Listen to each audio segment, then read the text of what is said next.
Hello students, आज हम लोग पढ़ेंगे जो गवर्नमेंट जॉब होती है उसमें एक चैप्टर है डिस्टेंस एंड डायरेक्शन। ये एक रीजनिंग का एक पोर्शन है। गवर्नमेंट जॉब में मोस्ट ऑफ द टाइम ये क्वेश्चन आता ही आता है, कभी कभी दो भी पूछ लिए जाते हैं और ये बहुत ज़्यादा इम्पोर्टेंट टॉपिक है। टॉपिक का नाम है डायरेक्शन एंड डिस्टेंस, यानी दिशा और दूरी। क्या है यहाँ डिस्टेंस एंड डायरेक्शन, बात एक ही है। तो आज इस टॉपिक के बारे में हम लोग डिस्कस करेंगे, बिल्कुल बेसिक से करेंगे। अगर आपको यहाँ पर ये पूरा वीडियो समझ में आ जाता है तो आपका इससे रिलेटेड कोई भी क्वेश्चन अगर आएगा तो आप 100% उसको हल करने में सक्षम होंगे। ठीक है, तो आज इस टॉपिक पे डिस्कस करते हैं। आई होप आप लोगों को समझ में आया होगा, आएगा भी। आज तक जितना पढ़ा रहे हैं और रेगुलर बेसिस पे वीडियो अपलोड हो रही है। तो स्टार्ट करते हैं। देखिए यहाँ पर आप लोग देख पा रहे होगे, ये जो टॉपिक है, टॉपिक का नाम है डिस्टेंस एंड डायरेक्शन, है ना। Distance and direction. डिस्टेंस की बात करें तो डिस्टेंस को बोलते हैं दूरी। क्या बोलते हैं? दूरी। और डायरेक्शन की बात करें तो इसे बोलते हैं दिशा। तो सबसे पहले ये जो दो टर्म हैं दूरी और दिशा, इसके बारे में डिस्कस कर लेते हैं। तो सबसे पहली बात करते हैं दूरी की। तो देखिए क्लास 9th में, 9th के साइंस में, है ना, एक चैप्टर है जिसका नाम है डिस्टेंस एंड डिस्प्लेसमेंट। क्या चैप्टर का नाम है? Distance and displacement. बेसिक है, बेसिक नॉलेज होना बहुत जरूरी है, अदरवाइज आप लोग इसको सही से नहीं स्टडी कर पाएंगे। तो देखिए डिस्टेंस को बोलते हैं दूरी, है ना, और डिस्प्लेसमेंट को बोलते हैं विस्थापन।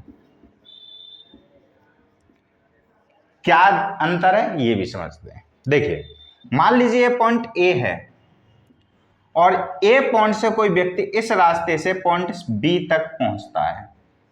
ठीक है, ये इसका इनिशियल पॉइंट है, मान लीजिए यहां से स्टार्ट किया और ये इसका फाइनल पॉइंट है, यहां पर इसने एंड किया। कहां से चला? ए से चला और ए से चलकर इस रास्ते से वो कहां पहुंचा? बी पॉइंट पर पहुंचा। तो जो यहां से लेकर ये जो एक्चुअल दूरी है, इसकी जो वास्तविक दूरी होगी, इसको कहेंगे दूरी। समझ में आ गया? यानी इसकी जो लंबाई होगी ए से लेकर बी तक की जितनी लंबाई होगी उसे कहेंगे दूरी। वहीं पर जो सबसे छोटा रास्ता होगा ए और बी के बीच का, ये जो ए और बी के बीच का जो सबसे छोटा रास्ता है, इसे बोलेंगे विस्थापन। क्या बोलेंगे? विस्थापन। ठीक, ये जो छोटे यानी शॉर्टेस्ट, कौन सा? शॉर्टेस्ट पाथ, यानी कि शॉर्टेस्ट पाथ जो होगा वो होगा डिस्प्लेसमेंट। और जो एक्चुअल पाथ होगा, है ना, एक्चुअल जो पाथ होगा यानी एक्चुअल दूरी होगी, एक्चुअल लेंथ होगी, उसे क्या कहेंगे? डिस्टेंस। आई होप आप लोगों को समझ में आ रहा होगा कैसा क्यों हुआ। देखिए दूरी एक स्केलर क्वांटिटी, कैसी है? स्केलर क्वांटिटी है ना। वहीं पर जो डिस्प्लेसमेंट है वो है वेक्टर क्वांटिटी। ये कैसी है? वेक्टर। और ये कैसी है? स्केलर। क्या अंतर होता है? देखिए जिसमें मैग्नीट्यूड ओनली, है ना, मतलब जिसमें केवल मैग्नीट्यूड होगा उसे क्या कहेंगे? स्केलर कहेंगे। जिसमें केवल मैग्नीट्यूड होगा उसे क्या कहेंगे? स्केलर कहेंगे। और जिसमें मैग्नीट्यूड प्लस डायरेक्शन दोनों की रिक्वायरमेंट जिसमें पड़ेगी उसे बोलेंगे वेक्टर। तो देखिए इसमें क्या, एक निश्चित डायरेक्शन शो हो रहा है ए से बी, इसे बोलते हैं मैग्नीट्यूड। तो वैल्यू होगी कितनी आएगी? जो डायरेक्शन शो हो रहा है वो ए से बी है, एक फिक्स डायरेक्शन है। वहीं पर अगर आप स्केलर में देखें तो कोई डायरेक्शन नहीं है, हर पॉइंट पर उसका डायरेक्शन चेंज हो रहा है, कोई निश्चित या एक कोई फिक्स डायरेक्शन नहीं है, इसलिए इसको बोलते हैं स्केलर क्वांटिटी। कई सारी बहुत सारी और क्वांटिटी हैं, जैसे फोर्स है, फोर्स भी आपकी वेक्टर है। इसमें अगर बात करें तो मास है ना।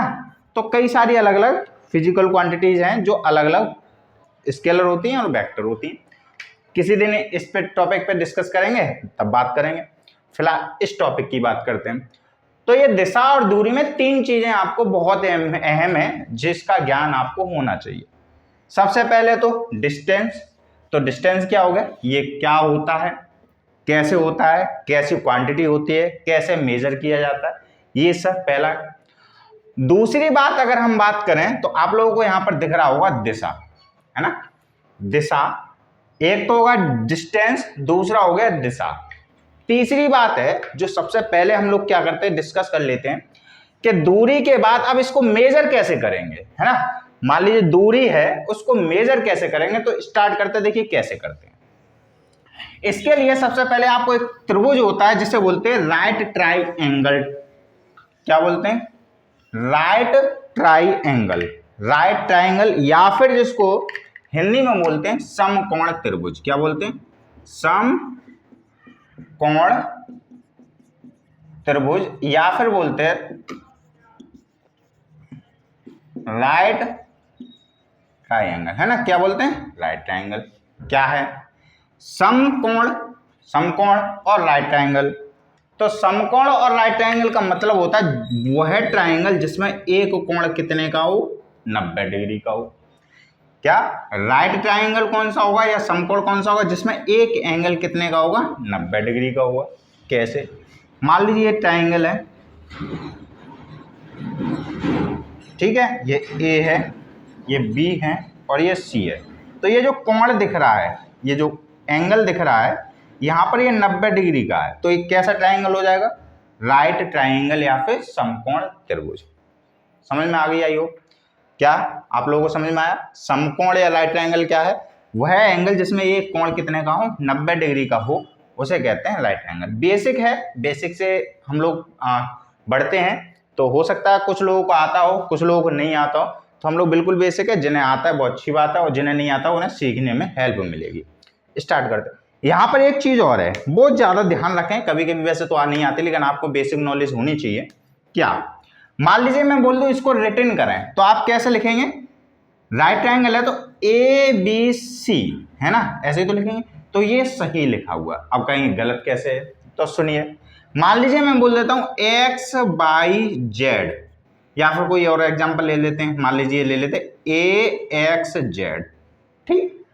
मैं बोलो ये एक राइट ट्राइएंगल है, आप इसको रिटर्न करिए, तो आप एक कैसे फिगर बनाएंगे, मान लीजिए आपने ऐसे फिगर बनाया, ठीक है। ये मान लीजिए आपने लिख दिया ए, ये लिख दिया एक्स, ये लिख दिया जेड, ट्राइएंगल क्या हो गया, ए एक्स जेड। तो ये गलत है, क्यों, क्योंकि जो बीच में जो एक्स आ रहा है तो उस पर 90 डिग्री बनेगा, तो मतलब यहाँ पर 90 डिग्री बनना है, तो इसका नोमेनक्लेचर जो होगा वो होगा जेड एक्स बाय ए जेड एक्स। इसके लिए अगर हम फिगर बनाएंगे तो इसके लिए क्या होगा कि ऐसा फिगर बनना चाहिए जिसमें एक्स है ना, एक्स ये बीच में आनी चाहिए। तो कैसे फिगर बनेगा, ये आपका राइट ट्राइएंगल, ठीक, ये आप, और ये हो गया एक्स, इसको आप कहीं भी रिप्रेजेंट कर सकते हैं। तो ये हो गया राइट, कैसे, ए जेड एक्स, क्योंकि यहां पर 90 डिग्री को रिप्रेजेंट कर। समझ में आ गया, आई होप आप लोगों को समझ में। ये तो हो गई बेसिक। अब आप चलते हैं कुछ और नॉलेज इसी बारे में, उसके बाद क्वेश्चन करेंगे, क्योंकि इसके बगैर, ये जो बेसिक नॉलेज है इसके बगैर आप लोग क्वेश्चन सॉल्व नहीं कर सकते। हाँ, एक चीज और है, अगर आप लोग इस वीडियो को अच्छे से समझ जाएंगे तो आप किसी भी प्रकार का कोई भी प्रश्न हल करने में सक्षम होंगे, ठीक है। तो स्टार्ट करते हैं। देखिए ये मान लीजिए एक राइट ट्राइएंगल है, ठीक, ये कोई एक राइट ट्राइएंगल है, ये मान लीजिए ए है, ये बी है और ये सी है, ये आपका 90 डिग्री का।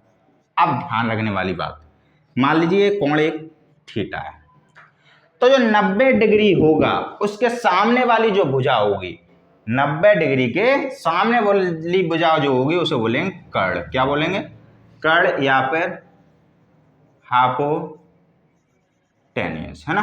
क्या बोलेंगे, कर्ण या फिर हाइपोटेन्यूस। जो बेस होगा, नीचे वाली जो भुजा होगी उसे बोलेंगे आधार या फिर बोलेंगे बेस। क्या बोलेंगे, बेस।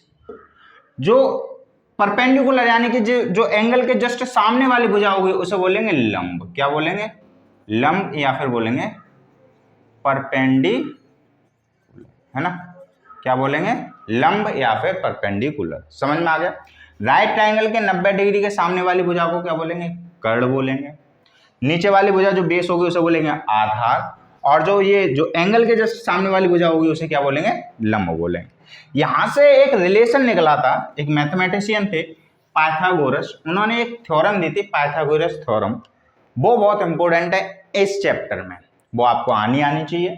अगर वो क्वेश्चन कोई आ रहा है और उसमें आपको पाइथागोरस थ्योरम नहीं आती है तो आप वो क्वेश्चन हल करने में सक्षम नहीं होंगे, तो इसलिए करते हैं डिस्टेंस वाला। अगर और वैसे ही अगर कोई सिंपल सा आ रहा है तो आप कर सकते हैं। चलिए स्टार्ट करते हैं। क्या है, पाइथागोरस ने एक रिलेशन दिया था, कर्ण बराबर रूट में लंब का वर्ग प्लस आधार का वर्ग, पहला। दूसरा, अगर हमें लंब लगाना है यहां से तो क्या हो जाएगा, सेम फॉर्मूले को चेंज करेंगे तो क्या निकलेगा, कर्ण का वर्ग प्लस, सॉरी प्लस की जगह क्या आ जाएगा, माइनस आधार का वर्ग। और अगर हमें आधार निकालना है, क्या निकालना है, आधार निकालना है तो क्या हो जाएगा, कर्ण का वर्ग माइनस लंब का वर्ग। ये जो तीन फॉर्मूले हैं ये बहुत ज्यादा अहम रोल प्ले करते हैं इस चैप्टर में, क्योंकि इन फॉर्मूले के बगैर आप लोग ये जो क्वेश्चन आएंगे वो सॉल्व नहीं कर पाएंगे, मैथमेटिकल जो भी क्वेश्चन आएंगे। तो ये पहला जो फॉर्मूले हैं, कर्ण बराबर रूट में लंब वर्ग प्लस आधार का वर्ग, लंब बराबर रूट में कर्ण माइनस आधार का वर्ग, आधार बराबर रूट में कर्ण स्क्वायर माइनस लंब स्क्वायर। ठीक है, आई होप आप लोगों को समझ में आ गया। तो हम लोगों ने दो चीज समझ ली, एक तो पहले दूरी और विस्थापन क्या होता है, दूसरा दूरी को या विस्थापन को मेजरमेंट करना, यानी कि इसका मतलब है डिस्टेंस का पोर्शन जितना था वो हम लोगों ने बेसिक समझ चुके हैं। अब आता है डायरेक्शन का, किसका आता है, डायरेक्शन का।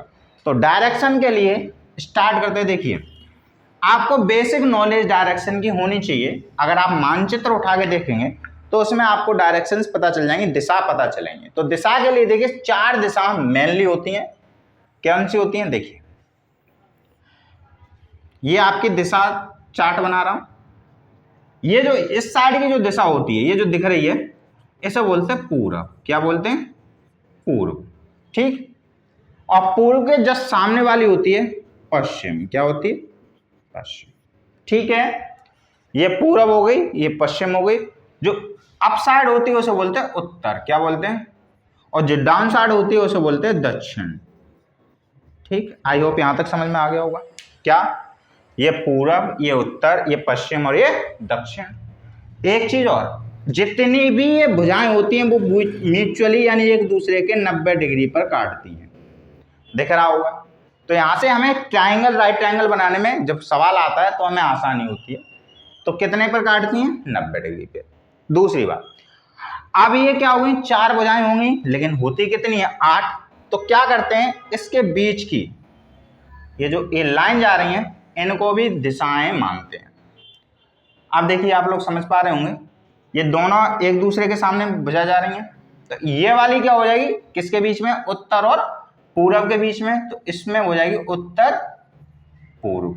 ठीक, ये वाली क्या है, उत्तर और पश्चिम के बीच में, तो ये हो जाएगी उत्तर पश्चिम, है ना। ये वाली दक्षिण और पश्चिम के बीच में, तो ये हो जाएगी दक्षिण पश्चिम। ठीक, ये आपकी किसकी है, दक्षिण और पूरब में, तो क्या हो जाएगी दक्षिण, दक्षिण और पूर्व। ये 8 भुजाएं आपको समझ में आ गई होंगी। अब आगे देखिए, ये तो 90 डिग्री का होता है, लेकिन ये जो कोण होगा वो कितने का कंसीडर करते हैं, हमेशा 45 डिग्री का। कैसे, उत्तर पूरब और पूरब के बीच का जो कोण होगा वो 45 डिग्री, जबकि उत्तर और पूरब के बीच का जो ये वाला कोण होगा वो कितने का होगा, 90 डिग्री का। समझ में आ गई। तो आई होप समझ में आ गया होगी दिशा। ये दिशाएं बहुत इंपॉर्टेंट है, दिशाओं का ज्ञान होना इस चैप्टर में सबसे ज्यादा इंपॉर्टेंट है। एक और ज्ञान होना कि आपको अपना लेफ्ट और राइट आना चाहिए। देखिए लेफ्ट जो होता है, लेफ्ट उसको बोलते हैं बाएं, ठीक, और जो राइट होता है ना, राइट हैंड होता है, उसे बोलते हैं दाएं। ये आपको आना चाहिए। अगर फेस कोई व्यक्ति इधर खड़े कर, पूरब की दिशा में खड़ा है, इधर फेस करके खड़ा है, तो जो इस साइड का जो डायरेक्शन होगा वो उसका होगा बाएं, और इस साइड का जो डायरेक्शन होगा वो क्या होगा, दाएं, ये आपको आना चाहिए। समझ में आ गया? आई होप आप लोगों को सारी चीजें समझ में आ गई होंगी। ये बेसिक है, इसी पे आधारित सारे क्वेश्चन आपको मिलेंगे। चलिए स्टार्ट करते हैं। पहला क्वेश्चन, जैसे यहाँ पर आप लोग देख पा रहे होंगे बहुत सारे क्वेश्चन है, कई सारे करते रहेंगे, वीडियो लंबा हो जाता है, बड़ा हो जाता है, इसलिए हम लोग छोटे से थोड़े से क्वेश्चन ले लेते हैं। बाकी के और भी क्वेश्चन इस पे आएंगे, आप वीडियो में देखते रहें। नेक्स्ट भी वीडियो आएंगे, 2-4 और वीडियो आएंगे, उन पे आप इस टॉपिक से रिलेटेड कई सारे क्वेश्चन आएंगे। बेसिक इसी में मिलेगा। ठीक है, स्टार्ट करते हैं। देखिए पहला क्वेश्चन क्या कह रहा है, सुनिए। बाई एक्स के पूर्व में है, तो सबसे पहले तो हम क्या करेंगे, चार ग्राफ बना लेंगे। ग्राफ से ही तो हमें पता चलेगा किस साइड की दिशा है। तो मान लीजिए हमने ग्राफ बना लिया, ये हो गया पूर्व, ये हो गया आपका पश्चिम, ये हो गया आपका उत्तर, है ना, और ये हो गया आपका दक्षिण। पढ़िए अब, बाई एक्स के पूर्व में है, तो मान लीजिए एक्स यहां है, तो बाई कहां होगा, पूर्व में है, तो ये गया बाई। समझ में आ गया? एक्स ये हो गया, बाई ये हो गया, पहली बात खत्म हो गई। आगे जो जेड के उत्तर में है, कौन, एक्स, एक्स जेड के उत्तर में है, तो जेड यहां आ गया, जेड के उत्तर में कौन हो गया, एक्स। आगे क्या दे रखा, यदि पी जेड के दक्षिण में है, कौन, पी, यदि पी जेड के दक्षिण में, तो जेड तो ये गया, तो दक्षिण कहां है, ये, तो ये पॉइंट हो गया पी। तो पी बाई की दिशा में, किस दिशा में है, अब पूछ रहा है पी जो है वो बाई की किस दिशा में है, तो देखिए इसी रिलेशन पूछ रहा है। अब ये नहीं पूछ रहा पी की दिशा में बाई किधर है, बाई की दिशा में पी किधर है, तो हम कौन देखेगा, बाई की तरफ से देखो। अब यहां से खड़े होकर देखो तो आप देखोगे ये कौन सी दिशा लग रही है, यही तो लग रही है, इसी दिशा में तो आ रहा है, देखो इसी दिशा में आ रहा है एरो, यही तो आ रहा है एरो। तो क्या हो जाएगा आंसर, दक्षिण पश्चिम। उत्तर क्या होगा इसका, दक्षिण पश्चिम। चेक कर लेते ऑप्शन में, उत्तर नहीं होगा, दक्षिण नहीं होगा, दक्षिण पूर्व नहीं होगा, इनमें से कोई नहीं, बिल्कुल सही। समझ में आ गया? आई होप क्वेश्चन समझ में आया होगा आपको। दूसरा पढ़ते हैं। ठीक है, और भी बहुत सारे क्वेश्चन मिलेंगे, आप इसके लिए निश्चिंत रहें। क्या दे रखा है, एक दिन सुबह रीता ने सूर्य की ओर चलना प्रारंभ किया, तो सबसे पहले वही दिशा बना लेते हैं। ठीक है, यह हो गया आपका क्या, पश्चिम, ठीक है, ये क्या हो गया, पूर्व, ये हो गया आपका उत्तर, ये हो गया आपका दक्षिण। अब आप लोगों को बेसिक नॉलेज तो आनी चाहिए नेचर से रिलेटेड, कि सूरज किस दिशा में निकलता है, कोई क्या उत्तर में निकलता है, तो बहुत हंसने वाली बात है। तो आपको पता है क्या, सूरज जो निकलता है, सूर्योदय जो होता है वो हमेशा पूर्व दिशा में होता है। ठीक है, तो क्या लगा, एक दिन सुबह रीता ने सूर्य की ओर चलना प्रारंभ किया। मान लीजिए यहां से इनिशियल पॉइंट ए से चल रही है, जा रही है रीता, तो क्या हुआ, ए से पूर्व की दिशा में चली, मान लीजिए यहां पर आ गए बी पॉइंट पर, अभी फेस इधर ही होगा। क्या लगा, चलना प्रारंभ किया, कुछ दूर चलने के बाद वह अपनी बाईं ओर मुड़ी, किधर मुड़ी, बाईं ओर। तो जब फेस इधर है तो बाईं ओर ही तो मुड़ेंगी, इधर मुड़ गई, इधर ही तो मुड़ेंगी बाईं ओर। तो अब फेस किधर हो गया, इधर हो गया, फेस चली नहीं है, केवल फेस को रिप्रेजेंट कर रहे हैं। बाईं ओर मुड़ी और फिर एक बार बाईं ओर मुड़ी। अब यहां से बाईं ओर मुड़ गई, अब फेस इधर हो गया, तो इधर हो जाएगा बायां और इधर हो जाएगा दायां, यही तो हो जाएगा दायां, दाएं और बाएं, इधर ही तो हो जाएगा। तो किधर मुड़ी, बाईं ओर मुड़ गई, तो एक और बार मुड़ गई। आगे कह रहे हैं, फिर कुछ देर चलने के पश्चात वह फिर दाईं ओर मुड़ गई। अब क्या हुआ, यहां नहीं चल रही है, चलेंगी किधर, इसी रास्ते पे, क्योंकि यहां से चली नहीं थी, अब इधर आ गई। अब इसके बाद फिर से वो दाईं ओर मुड़ी। अब जब फेस इधर है तो दायां किधर होगा, इधर, क्योंकि जब ऐसा फेस होगा तो दायां इधर होगा, इधर मुड़ गई। ठीक है, मुड़ी। अब उनका फेस किस दिशा में है ये बताना है, तो भैया फेस किस दिशा में है, तो उत्तर क्या हो जाएगा, उत्तर दिशा में। किस दिशा में, उत्तर दिशा में। चेक कर लेते हैं, पूरब गलत, पश्चिम गलत, उत्तर सही। तो उत्तर आ गया आपका क्या, नॉर्थ। किस साइड में आ गया, नॉर्थ में। आगे चलते हैं थर्ड क्वेश्चन की तरफ। समझ में आ रहा होगा आइयो, क्या लिखा है देखिए। क्वेश्चन पढ़ने से पहले हम लोग क्या बना लिया करें, चार्ट बना लिया करें। ये जो दिशा चार्ट है ना, ये जरूर बना लिया करें, इससे पता है कि इसी पे आपको रिप्रेजेंट करना है, तो ये बनाना है। क्या है, एक लड़की ने अपने घर से प्रस्थान कर 7 किलोमीटर पूर्व की ओर चलती हैं। तो 7 किलोमीटर पूर्व की ओर, तो हमेशा यहां से स्टार्ट कर लेते हैं। मान लीजिए ए से स्टार्ट किया और कितना चल गई वो 7 किलोमीटर चल गई पूर्व की ओर, इधर चली, ये मान लो बी पॉइंट पे आ गई, जो यहां से यहां तक दूरी है वो कितनी है 7 किलोमीटर। ठीक है, आ गया दे रखा है। और फिर अपनी बाईं ओर मुड़ जाती हैं। किधर, बाईं, तो इधर फेस जा रही है तो बाईं ओर ऊपर मुड़ेंगी, बाईं ओर मुड़ गई, बाईं ओर मुड़ जाती हैं और 4 किलोमीटर चलती हैं। बाईं ओर मुड़ गई और कितना चली 4 किलोमीटर। ये मान लीजिए बाईं ओर मुड़ गई और 4 किलोमीटर चली, कितनी चली 4 किलोमीटर। ठीक है, पॉइंट कहां से स्टार्ट किया था, ए से बी आई, पहले 7 चली, फिर बाईं मुड़ी और ये सी पे पहुंच गई, और फिर बाईं ओर मुड़ी और 4 किलोमीटर चली। उसके बाद वह अपनी दाईं ओर मुड़ जाती हैं। अब फेस इधर है तो दाईं ओर किधर होगा, इधर, तो दाईं ओर मुड़ गई, तो दाईं ओर मुड़ जाती हैं और 5 किलोमीटर चलती हैं। कितनी चलती हैं 5। मान लीजिए यहां से डी तक पहुंची और यहां से यहां तक कितनी दूरी हो गई 5 किलोमीटर। ठीक है, अब फेस किधर हो गया, इधर। आगे देखिए 5 किलोमीटर चलती हैं, अंत में वह फिर अपनी दाईं ओर मुड़ जाती हैं और 4 किलोमीटर चलती हैं। अब इधर फेस है, दाईं ओर फिर मुड़ गई और कितनी चली 4। अब यहां ध्यान रखने वाली बात है, जब ये 4 है तो यहां से 4 जब चलेंगे तो वो उसी लाइन पर आ जाएंगे जहां पर पहले थी, क्योंकि ये आयत बनना है। आयत पढ़ा होगा, आयत क्या होता है, जिसके आमने सामने वाली भुजाएं कैसी होती हैं, समांतर होती हैं और बराबर होती हैं। तो ये वाली और ये वाली बराबर, तो यहां पर आ गई। अब फेस किधर हो गया, इधर। वह प्रारंभिक स्थान से किस दिशा में, ये बताना है। अब प्रारंभिक स्थान था ये, पहुंच किधर गई पूरब, तो किस दिशा में प्रारंभिक स्थान से, इधर ही तो देखेंगे, तो किस दिशा में हो गई, क्या पूरब में हो गई, बिल्कुल सही बात है, किस दिशा में हो जाएंगे पूरब, तो उत्तर क्या हो जाएगा इसका पूरब। तो ऐसी कई सारी वीडियो आपको डेली मिलती रहेंगी। बहुत आसान क्वेश्चन होते हैं, ज्यादा कठिन नहीं होते हैं। हाँ, अब इसमें न्यूमेरिकल वाले नहीं आए हैं, आगे की नेक्स्ट वीडियो में हम लोग न्यूमेरिकल वाले क्वेश्चन करेंगे। ये सिंपल डायरेक्शन थी। अगर आप लोग इस वीडियो को समझ गए हैं तो आपको न्यूमेरिकल वाले क्वेश्चन करने में कोई भी दिक्कत नहीं होगी। Thank you, have a nice day, good luck.